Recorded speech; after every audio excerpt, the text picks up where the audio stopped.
This is the disclaimer for Wildlife Control Consultant and Pest Geek Podcast for the Living the Wildlife podcast. Always follow national, state, provincial, and local laws when using pesticides and or other control methods to manage pests. Wildlife Control Consultant, LLC, Pest Geek Podcast, Living the Wildlife Podcast, Stephen M. Vantassel, or their or his affiliates are not responsible for followers' use of the information provided here. Hi everyone, Stephen Vantassel here, Wildlife Control Consultant, giving you another episode of Living the Wildlife as part of the Pest Geek Podcast family. Welcome aboard, glad to have you, appreciate some of the feedback I get. Not enough of it, by the way, but I'd love to get more. You can reach me at wildlifecontrolconsultant@gmail.com. That's wildlifecontrolconsultant@gmail.com. I'd love to hear your comments, thoughts, suggestions for new shows and interviews. If you're interested in having one, definitely reach out to me. And yes, of course, even criticisms, I'll even take those. Excuse me, a little frog in my throat. You can definitely reach out to me again at wildlifecontrolconsultant@gmail.com. Do take a few moments, if you would, and subscribe to our channel. Give us some feedback. Join us on Facebook as part of the Pest Geek Podcast family. Join the revolution, as my colleague talks about it. And you can certainly join the conversation with us up on Facebook. And so we'd love to have you on board. So, hey, today I wanted to talk a little about disease. And so, yes, it's that wonderful topic that everyone wants to ignore in our industry, right? That is, as I said to you in other podcasts, if you've been listening from the beginning, your work is dangerous. Make sure you protect yourself. So we have risks to our work that's different than the traditional pest control operator. Pest control operator has risks too, don't get me wrong, but the wildlife control operator has additional risks. One, they're exposed to a lot more different species of wildlife and a lot more zoonotics that can be transmitted from wildlife to humans, where pest control operator certainly has risks in terms of the chemical exposures. Wildlife control operators have a lowered risk in that regard because we don't have many pesticides available to us for use with vertebrate pests. So that's a difference. But in terms of zoonotics, the wildlife control operator certainly has more danger, hands down, than compared to the pest control operator. But don't forget, those of you who are pest control operators, you have some exposure as well. But today I wanted to talk about an interesting article that I came across during my work. As many of you know, I have a day job where I'm able to do a lot of reading, and I'm creating training materials. So this was a fascinating piece as I was doing some research on doing an article on Peromyscus, not an article, but a training on Peromyscus. That's your deer mouse and your white-footed mouse. So I came across this. This is by, I believe she's a doctor, but Dr. Sarah B. Weinstein out of California. And she did some work on raccoon roundworm and how it's being transmitted by roof rats. Now, just step back a little bit. Some of you may not be familiar with raccoon roundworm. So raccoon roundworm, the scientific name is Balasiscaris procyon. It's right here on the screen for you. Let me kind of blow that up for you so you can see that a little bit easier. Okay, there it is, Balasiscaris procyon. Okay, I'll even highlight it here for you, so make sure you have it. There it is, Balasiscaris procyon. It's a roundworm, or what they call a nematode. I'm not an expert when it comes to parasites, but this is certainly one of the ascarid class of worms that can grow, and raccoons are the definitive host of this particular species. They are a necessary animal for it, and they have the ability to shed the eggs of this particular worm by the tens of thousands, and even the article said by the millions in their feces. And so this is because raccoons create these toilets, these areas where they defecate constantly. Obviously, that would be a major site of concentration of these raccoon roundworm eggs. You may say, well, what's the big deal, Stephen? There's just, wherever you find a lot of crap, you're going to find parasites or whatever. Sure, absolutely. The challenge is that other animals come and investigate those latrines as they're looking for some of the undigested seeds that are in the feces, and they're foraging in that, and now they're ingesting these raccoon roundworm eggs, and they become like an intermediate host or an alternative host. One of the scientific words that you'll see in this article is called paranetic, and so I'll discuss that shortly. But this is how you can have the worm being distributed even farther and more widely in the landscape than what we would have previously have thought. Now, her piece focuses on rodents and how much they're becoming part of the life cycle and distribution of this particular roundworm. So why am I telling you all this? It's important for wildlife control operators and those of you who are pest control operators as well to understand that raccoon roundworm can infect and affect other organisms than just raccoons. If you've heard me once, you've heard me probably say it 1,000 times. Treat animals as if they're dirty. You don't know where that animal has been, right?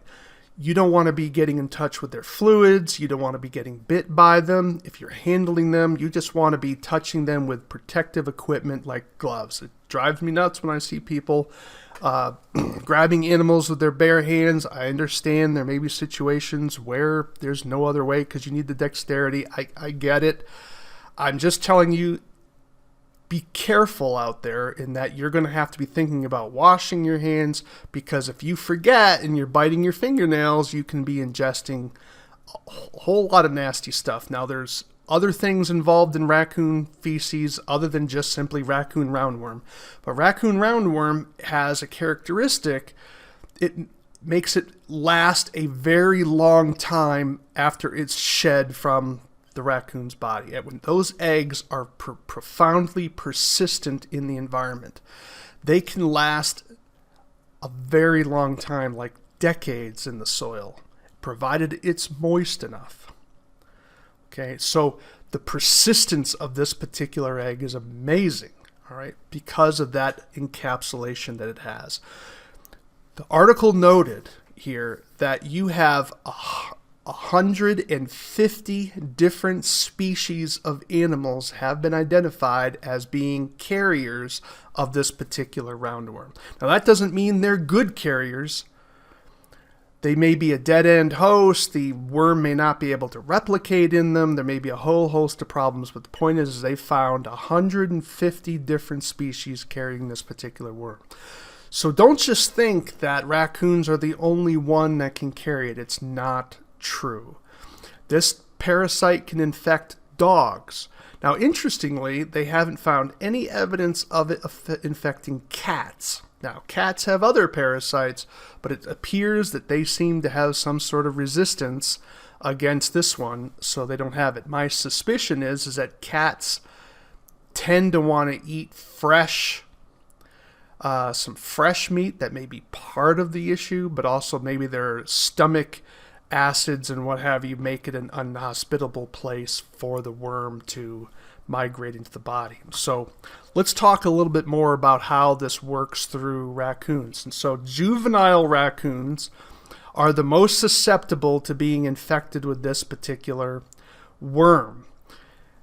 Doesn't mean adults can't, but adults tend to have some resistance, and so the worm tends to just simply reside in their intestinal tract, feeding on whatever the raccoon is feeding on, and then, of course, creating those eggs, and then the eggs are shed out through the raccoon feces. But juvenile raccoons can be much more susceptible.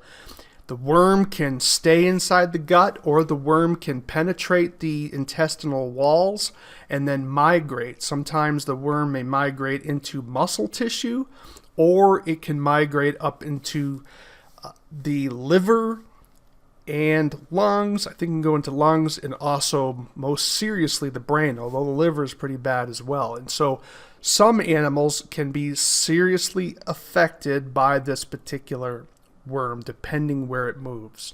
Now, for us as humans, this all isn't in this article, by the way. Some of this is a compilation of other research.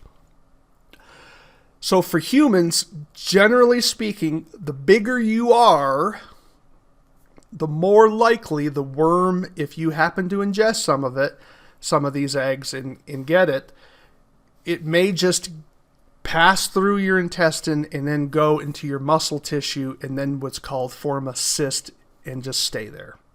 And you may not even know you're infected. I could be infected for all I know. Okay. The danger part is if the worm migrates and goes someplace else like the liver or the brain. Children have been most susceptible to this particular roundworm. Obviously, there's less body mass there, and there have been children who have played in the dirt.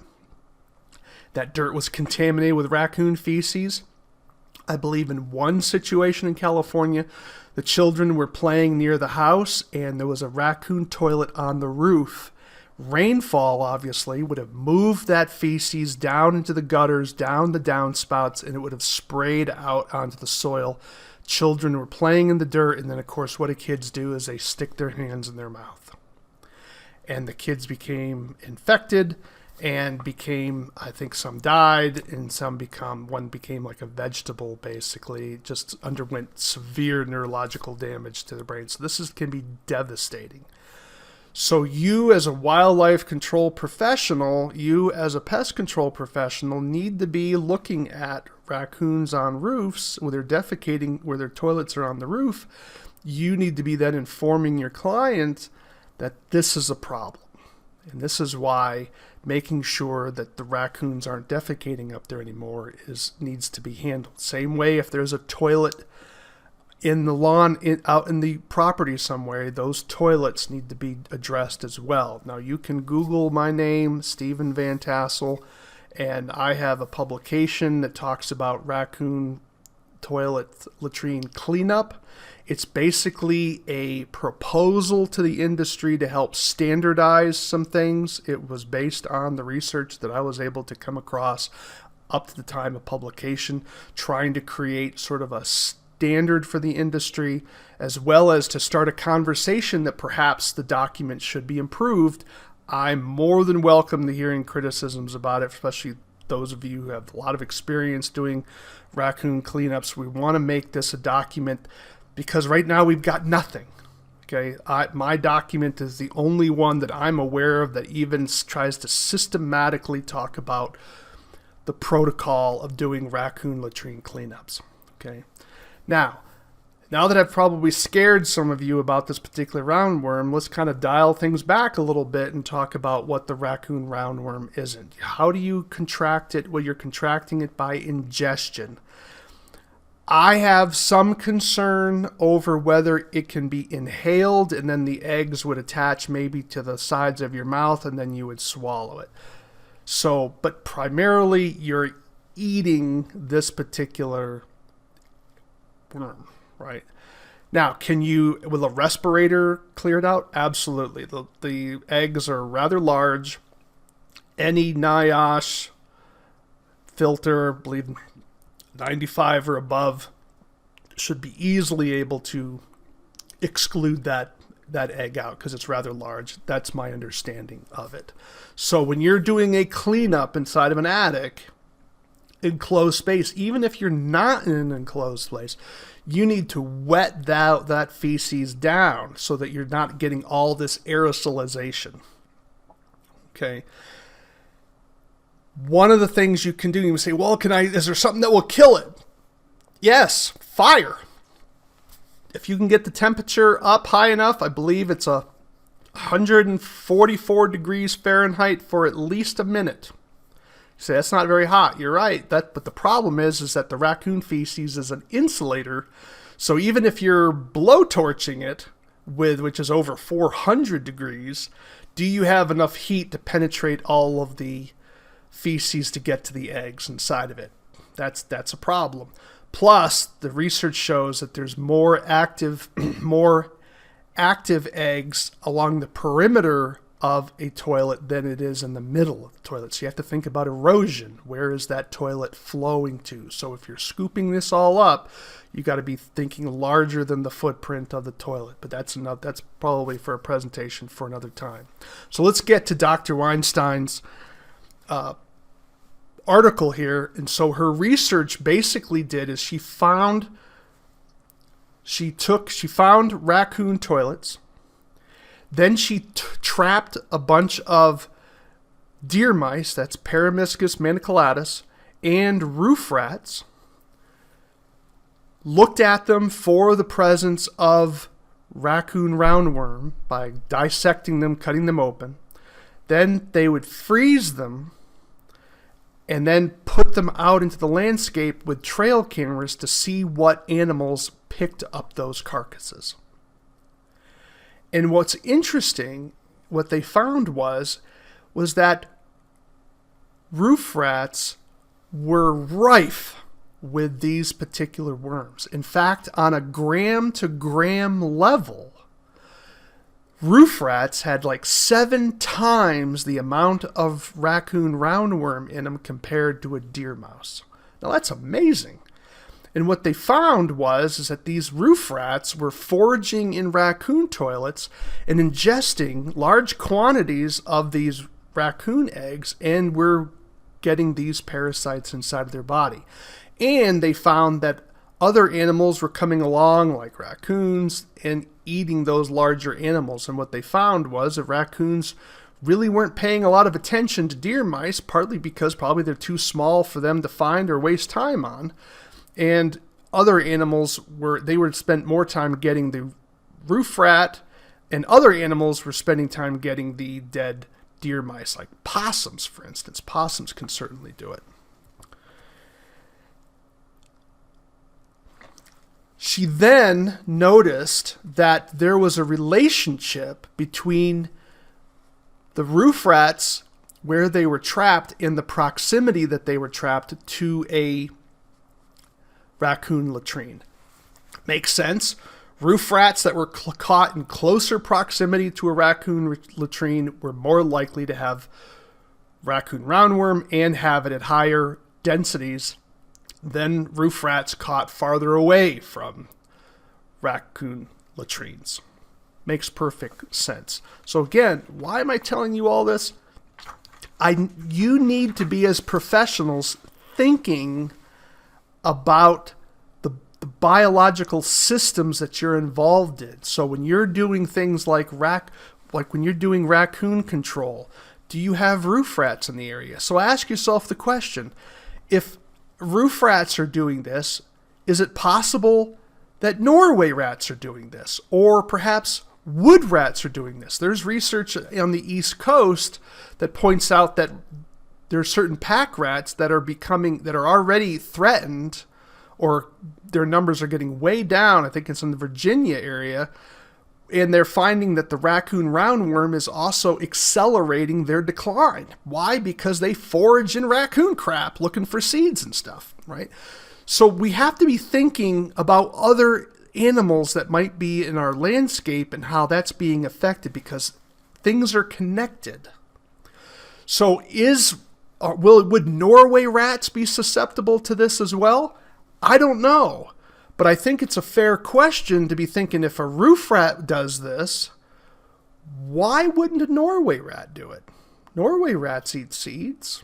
Norway rats can do some disgusting things. But maybe they don't. I don't know.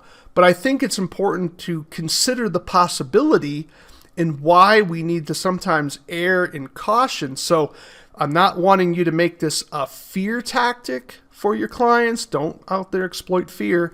We do need to inform our clients that with raccoon roundworm, if they have raccoons in their structure, this is a concern. I'm a big fan of handing out sheets of fact sheets, data sheets on particular things to help inform your client about different risks, whether it be rabies, whether it be white nose syndrome, even though that's not a threat to humans, that's a threat to bats, of course. We need to be thinking about raccoon roundworm. We need to be thinking perhaps of toxoplasmosis if you're dealing with free-ranging cats outdoors and even cats indoors. You need to be thinking about other types of diseases related to wildlife. For those of us in the West, that may be something like plague. If you're dealing with ground squirrels and prairie dogs, plague can be an issue. Right, so we found that also with ground squirrels and even with deer mice, tularemia can be an issue. Right, so you need to have your stack of fact sheets, and you don't have to have many of them because we want to talk about the most dangerous, the most significant diseases. But you should at least be informing your client and then putting that on your contract and saying, I handed the client. Just have a checkbox, handed the client the rabies sheet, or I handed her the tularemia sheet, or the hantavirus sheet, or the plague sheet. You should have several of these handy, and it should be something from a reputable source like the Centers for Disease Control, maybe your state health department. That's not your company, that's not you talking, it's somebody else talking, and that you're giving the client some background. Again, we're not looking to scare people and we're going to use fear to get them motivated.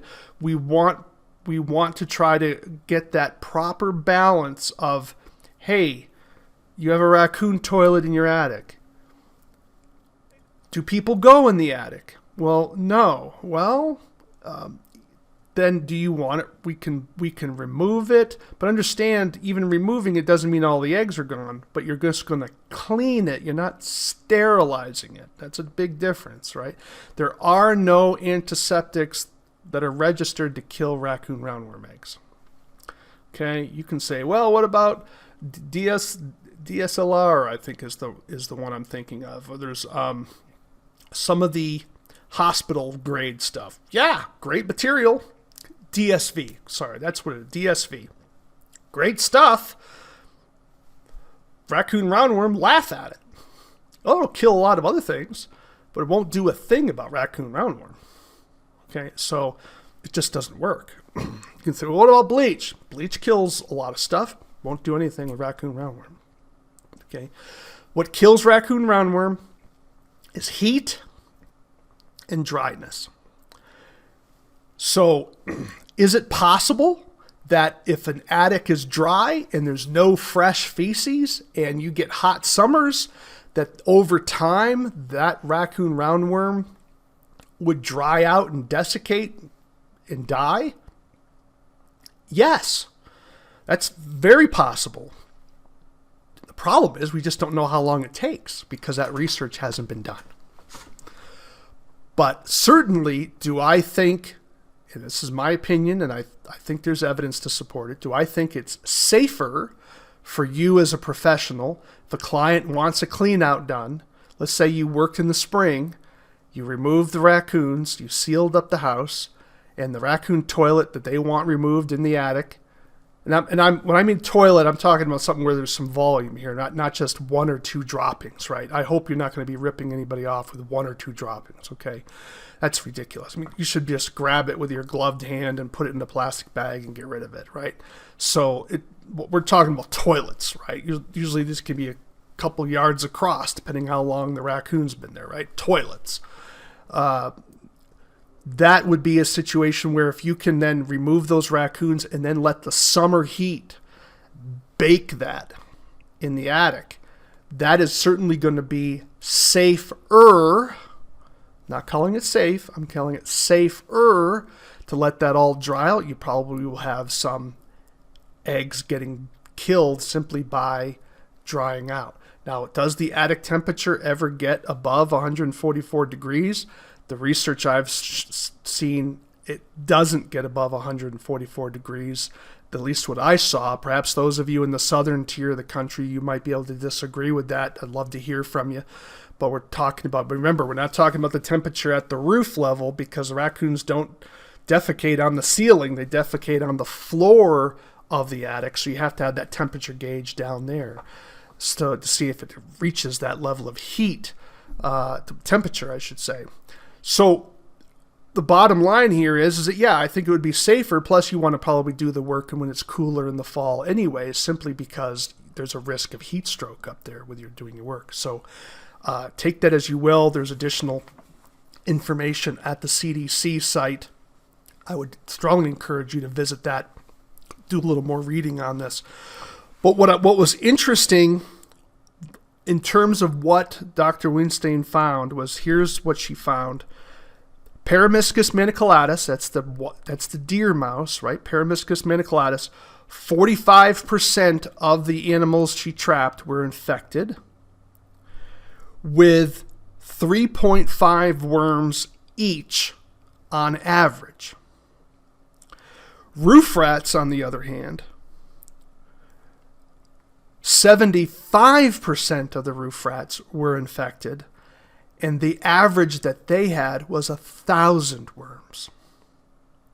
Now that's amazing. So that's why, remember when I said earlier that on a gram to gram basis, in other words, 1 gram of Paramiscus, 1 gram of roof rats had like 7 times the amount of roundworm in them than a deer mouse did. Okay, which is simply amazing. Another interesting fact was that the deer mice, the worms tended to go to the brain and the muscle tissue. In the roof rats, the worms infected the muscle tissue and the intestines and liver area, but interestingly, rarely infected the brain. In fact, of all the rats she trapped, and she trapped a fair number of them, only 1 rat had a worm in the brain. So for some reason, the raccoon roundworm liked to stay in the viscera part of the animal and the muscle tissue rather than going to the brain, whereas in the deer mouse, it went into the viscera and the brain. Fascinating information. What she also noticed was, again, she had those trail cameras on the carcasses that she put out into the landscape to see what picked them up, and she found that raccoons rarely picked up deer mice, but they did take up rats. And, of course, as I've already mentioned, roof rats forage in raccoon toilets. So those of you in roof rat areas need to be thinking about the knowledge that roof rats can carry raccoon roundworm. So if someone's dog is eating a roof rat, that dog could then become infected with raccoon roundworm. So these are things that are going to be spinning around our head. This is why it's important for us not to have free-ranging dogs, not to have free-ranging cats, right? No, cats are somewhat immune, it appears, to raccoon roundworm, but they're exposed to other things. So I hope you found this article rather interesting and fascinating. If you're wanting to look it up yourself, let me pull this out and I'll read it for you here. Her name is Sarah, S-A-R-A, no H on the end of it, Sarah, S-A-R-A, B. Weinstein, that's W-E-I-N-S-T-E-I-N, and her article is Introduced Rats and the Endemic Roundworm. Does Rattus rattus, that's the roof rat, contribute to Balis ascaris procyonis transmission in California? And she published this in 2017 in the Journal of Parasitology, volume 103, issue 6, pages 677 through 682. That's the Journal of Parasitology, 2017, volume 103, issue 6, pages 677 through 682. Again, a fascinating article showing how raccoon latrines can be distributing more raccoon roundworm to a wider area. How? Through the animals that forage through the feces looking for items within the droppings. And we know that roof rats do this. There's other research that points out that pack rats can do this as well. Keep that in mind. Be safe out there. We got a little geeky today, but I do want to start getting into some more what I call article reviews, because I think there's some interesting things that aren't going to be normally talked about in your pest control training issues, and that this can give you folks who are sort of armchair naturalists or out in the field working, understanding the connectedness that we have with nature in this point, and that we need to be cognizant that things are a lot more complicated than what we realize, and sometimes more dangerous than what we realize. All right, well, I hope you found that helpful. My name is Stephen Vantassel. This podcast is Living the Wildlife. Do take a few moments, subscribe to our channel, join us on Facebook and the Pest Geek podcast channel on YouTube, as well as join us on Facebook in terms of our Facebook page. Join us along. We'd love to have you join the conversation. If you have comments, which should have criticisms, do reach out to me at wildlifecontrolconsultant@gmail.com. That's wildlifecontrolconsultant@gmail.com. And I would love to chat with you more about some ideas that you may have. Or if you're looking to be on the show, definitely pitch a topic to me. We'd love to entertain that particular issue. We want to make this show useful for those of you out in the field, but I'm not tied to the issue of always making you money. If that's what you're looking to do, Stephen, how are you going to help make me money? Then this podcast is probably not for you. I want to help you make money, but every podcast is not going to be about that. We're going to talk about how to make you safer, more educated, and a better wildlife control operator. And I think that over time, that will make you more money. But each show is not necessarily going to put $1 in your pocket each time. But if I can save you and help you understand the dynamics of different types of diseases and protect you and protect your client, I consider that to be a win. So again, this is the Living the Wildlife podcast. Why do we call it Living the Wildlife? Because we want you to live the wildlife, not be the wildlife. Thanks for listening. Take care, everybody.